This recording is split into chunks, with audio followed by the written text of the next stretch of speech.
Second ரோல red check set. உன் பேர் என்னப்பா? கௌதம் சார். கௌதம், கிளாஸ் விட்டு வெளில போ. எதுக்குங்க சார்? கௌதம், நீ இப்போ கிளாஸ் விட்டு வெளில போகல அப்படின்னா இந்த காலேஜ் விட்டு பர்மனெண்ட்டாக வெளில போய்க்கும்.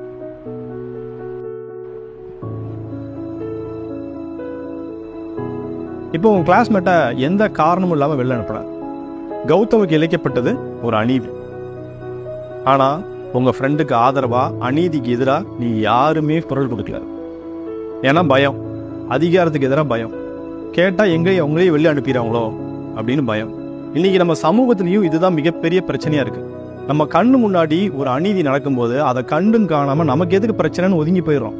ஆனால் நமக்கே அந்த பிரச்சனை நாளைக்கு வரும்போது நமக்கு ஆதரவாக 4 பேர் குரல் கொடுக்கணும் அப்படின்னு சொல்லிட்டு எதிர்பார்க்குறோம். Very simple. ஒரு அநீதி நடக்கும்போது நம்ம அமைதியாக இருந்தோம் அப்படின்னா அந்த அநீதியை ஆதரிக்கிறதுக்கு சமம்.